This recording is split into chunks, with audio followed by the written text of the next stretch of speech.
जम्मू में एक press conference के दौरान कहा कि मोदी सरकार के पिछले 10 वर्षों में लोगों ने सभी क्षेत्रों में महत्वपूर्ण प्रगति देखी, कई बड़े फैसले लिए गए और कई नई योजनाएं शुरू की गई। जम्मू कश्मीर का सर्वांगीण विकास हो रहा है, आतंकी गतिविधियां कम हुई हैं। मोदी सरकार का फोकस जम्मू कश्मीर के विकास पर है। आतंकवाद खासकर जम्मू में, और आज जब मैं आपसे बात कर रहा हूं तो सुंजुआ में एक अटैक हुआ है जिसमें एक जवान क्रिटिकली जख्मी हो गया। तो ये जो नासूर है, क्या लगता है कि जम्मू रीजन में जो बराबर घटनाएं ज़्यादा हो रही हैं, क्या ये कंसर्न है और इसको निपटने के लिए क्या कंसर्न भी है? और ये भी दिख रहा है कि शरारत हो रही है।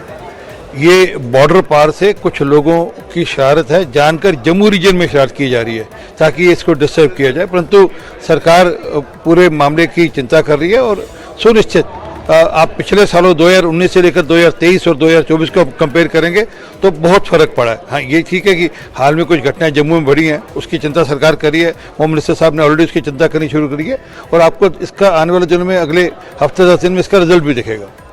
तो आपने कहा कि लेकिन जो घटनाएं हैं और आर्मी बेस कैंप और जो भी जम्मू सिटी में इलेक्शन भी आने वाले हैं, तो एक कंसर्न तो मैंने कहा बिल्कुल कंसर्न है। और दिख रहा है कि जम्मू में ही क्यों फोकस है उन लोगों का जो बॉर्डर पार के लोग हैं और जिनको यहाँ पर शय मिलती है, वह जानकर चाहते हैं कि जम्मू डिस्टर्ब हो, परंतु ऐसा होने नहीं देंगे हम लोग। एक और सवाल है कि आप बराबर कह रहे हैं कि धारा 370 हटा, उसके बाद बहुत सारी डेवलपमेंट हुई, लेकिन अपोजिशन ये कहती है कि अनएम्प्लॉयमेंट एक बहुत बड़ा नासूर है और कह रहे हैं कि दूसरे नंबर पर 2.5 करोड़ अगर टूरिस्ट अगर घाटी में आता है तो वो एम्प्लॉयमेंट बिल आता है। एक और लास्ट में सवाल है कि आम आदमी पार्टी ये कह रही है कि उनके जो एमएलए हैं उनको आज गिरफ्तार किया गया। वो कहते हैं कि एक बदले की भावना से काम किया गया। उनके यहाँ से एक किताब पकड़ी गई थी जिसमें भाई खाते थे, वो एसीबी ने ईडी को दी, ईडी ने उसकी जांच करी और उसके आधार पर उनको पकड़ा गया।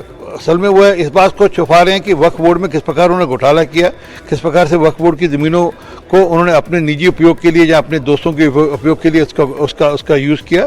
ये सारा मामला वो है और जांच हो जाएगी, सब दूध का दूध पानी का पानी हो जाएगा।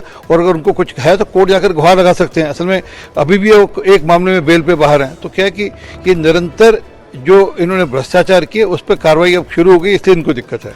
कंगना रनौत की इमरजेंसी को देखिए, आरपी सिंह इस पर बात नहीं कर रहे हैं, लेकिन जी इमरजेंसी पे उसको अभी तक सेंसर बोर्ड का सर्टिफिकेट नहीं मिला। तो ठीक है ना, सेंसर बोर्ड उसको देखेगा क्या इशू क्या नहीं इशू है। परंतु कांग्रेस को बड़ी तकलीफ है इमरजेंसी मूवी रिलीज होने से, क्योंकि उनको लगता है कि इनसे उनके कई सारे ऐसी जो परतें खुलेंगी जो अब तक छुपा के रखी थी।